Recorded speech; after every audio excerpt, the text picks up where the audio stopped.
How's it going, little Wanagi? What are you doing? You ready to go to town? Yeah? Okay. Anyways, we're headed to Punta Breos, is the town closest to where we're camping. We gotta replenish our ice and get a bunch of cilantro and maybe some more tortilla chips, and we'll see what else, maybe some more carne asada or something. But we locked up our camp. We'll be gone for about an hour and a half or so. It won't take us long and we'll be safe here. So, but we'll go get that. We got to top off our gas. We're gonna fill up our gas jug also so we can run our generator. And wow, that dinging's annoying, isn't it? So we'll top off our little gas jug. We got a gallon gas jug for our generator, and top off our fuel tanks, get groceries at the store, and get some more ice and all that kind of, fill up one of our water jugs. We usually have 2 5-gallon jugs plus 40 gallons in house, but we just do the filtered water that we drink, her and I. But that's it. We caught a nice halibut, as you saw earlier. We got limes and all that, but we need some cilantro, and we're gonna make a big old batch of ceviche and probably munch a fillet tonight. Probably batter it and fry it up. Halibut, yeah. We got some rice vinegar, no malt vinegar, but rice vinegar will work. And that's about it. So we're cruising. Wanagi's doing her favorite little deal. She loves hanging out the window. Little Wanagi. This is actually a runway though here. Ocean's right there. Estuary's just over there. Ocean's just over there. And this is a runway actually. But anyways, it's about, like I said, 20-30 minutes into town is all. Not very far. And so we're gonna get to it. All right, peace out.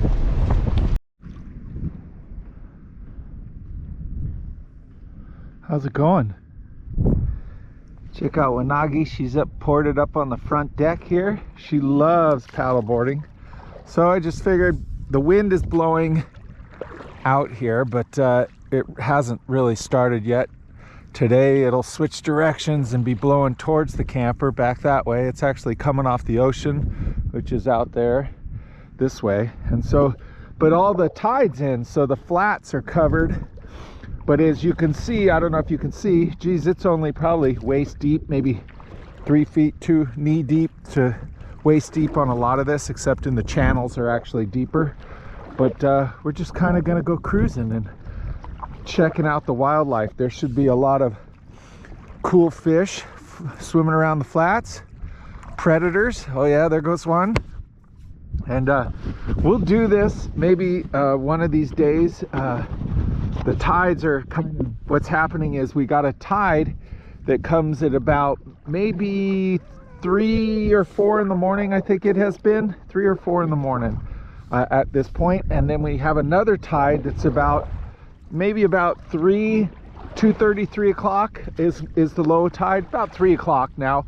And it changes about a half an hour later every day.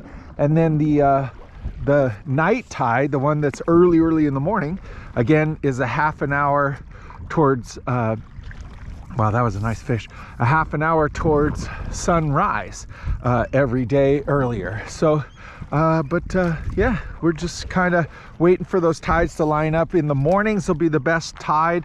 The afternoons, the problem, sun's up, so the fish are down usually because they're afraid of all the osprey. They're still catching, but it's definitely a better fish in the morning when the tide's out. So I think by the end of, maybe within like another 5 days, we should be able to start fishing in the morning. Get up, we're always up early anyways with sunrise. Get up, have our chai, go out and fish for a couple hours, come back, make breakfast, and have another spectacular day here. Campo Renee. All right, anyways, Wanagi, she loves this. I tell you, want to go for a boat ride? But we're gonna go cruise along the edge of all these mangroves and kind of check them out. Maybe that back corner out there.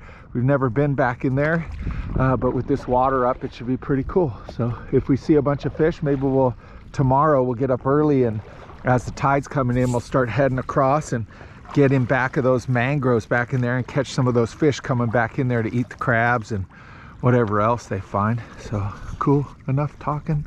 Love it. Look at this place. The only dry land is right there, and that's not always dry, but it's where all the birds are congregated. So, oh yeah, there's some big fish under here. You see them cruising around, looking for prey. Pretty cool. All right. Pretty cool.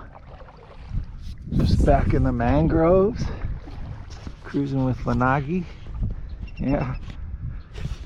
I don't know how the view is. But we're just cruising back in these mangroves. And it's actually pretty deep. Well, it's about maybe waist deep out here, but there's a channel back in here, and we'll have to come walk up here one of these days. Maybe later today we'll come back up in here and walk up through here. Just try and come back and check it out.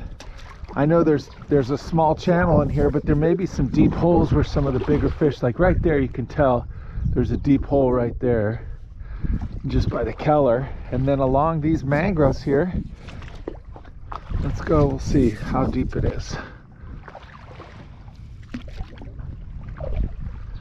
Right in here.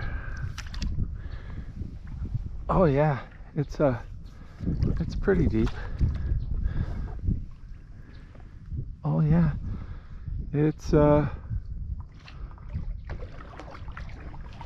probably shoulder deep, so about 5 feet deep, maybe something about that. Wait, is he? Yeah, it's probably about almost 6 feet deep actually here. So this is probably the channel, and I bet there's some fish held up in here. If there's a place we could come back and fish, this would be fun to try and find some groupers in here.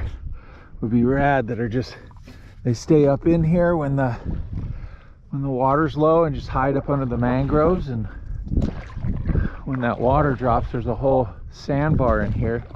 We could walk right up in here and fish the deeper holes, which would be rad.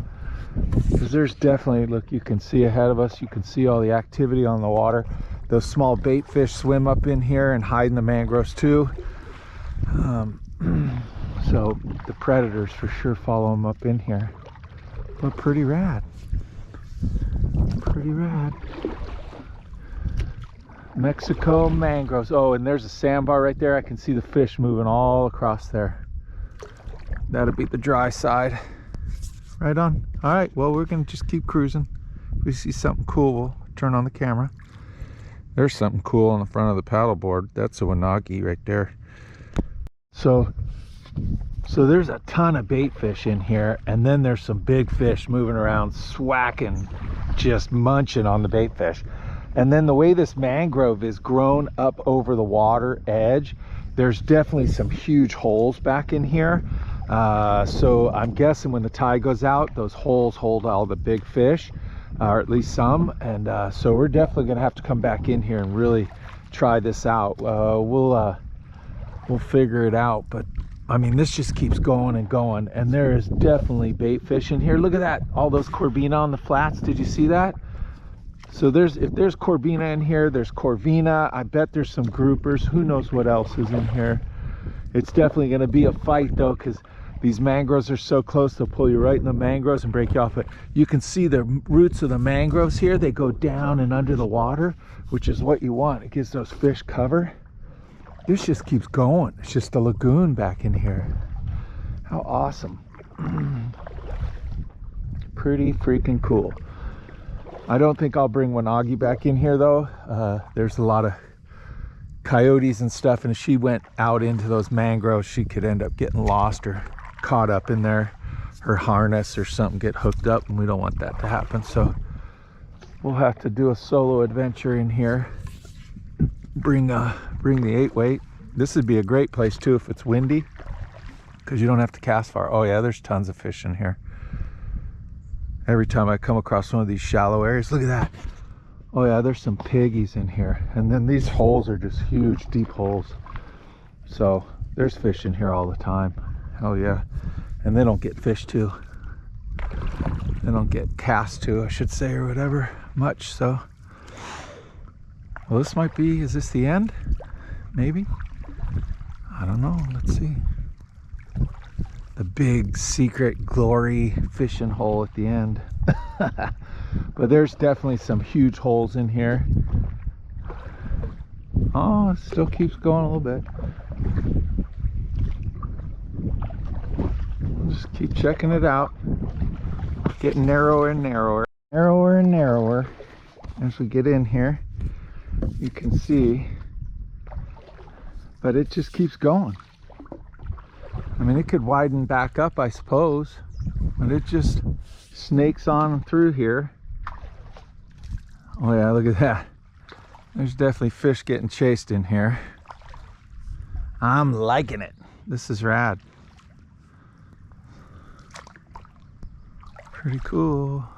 Thank God there's no alligators, or at least hopefully we're not the ones to figure it out. There are. I wouldn't want that in here.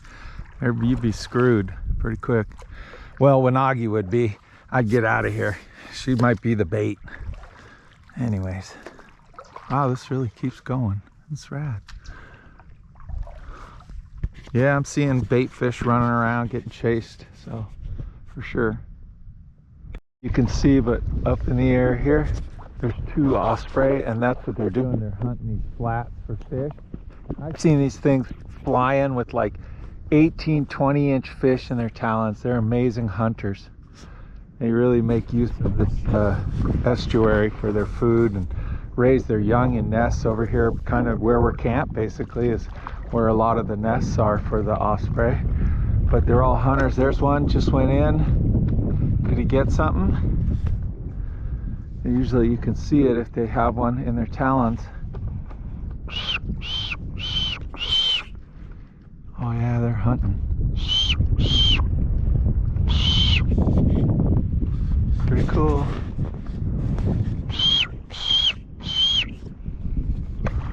Pretty cool birds. Pretty cool birds. Yeah, we like this stuff. It's like a pomegranate juice, and then we take some soda water with ice, mix it up, put it in there, maybe a little squeeze of lime. We just went for a paddleboard, put Wanagi up on the front and did a paddleboard through the back side of this estuary, just kind of checking out some other water we've never fished before. I think tide's starting to go out now. We're not going to fish today. Just taking it easy today, even though the paddleboard was a lot of work, especially at the end. Getting back, the wind was blowing a little bit, usually does in the afternoon, and the tide's going out. So, but not too bad. But I don't think we're gonna fish today. Just gonna take a day off. But tomorrow, that's the plan, is paddleboard across. Once the tide starts going out, it'll be easy. There's a lot of places we can just wade through it, except the deep sections. We'll use the paddleboard to get across.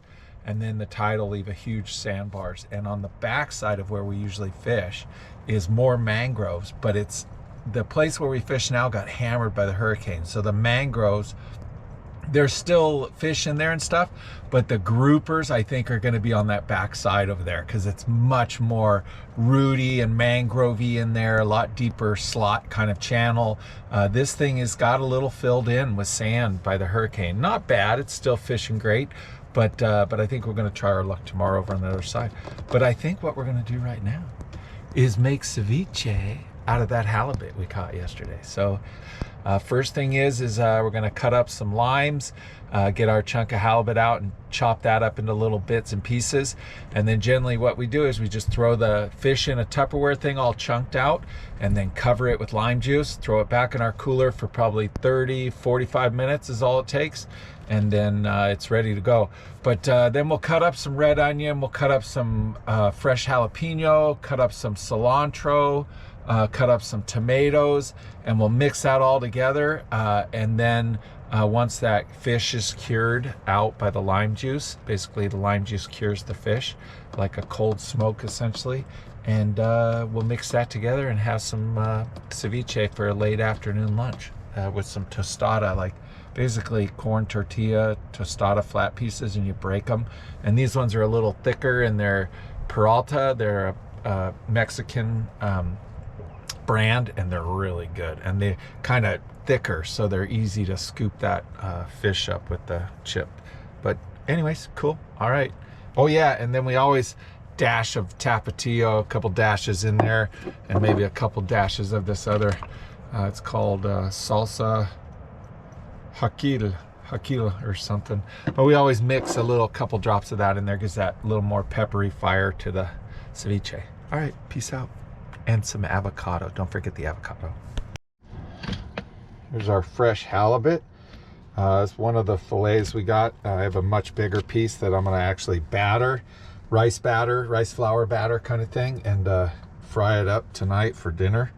We'll have that with some beans and rice and stuff. But anyways, yeah. So we're going to get cubing this up into little pieces, and then, like I said, soak it in lime juice for 35-45 minutes.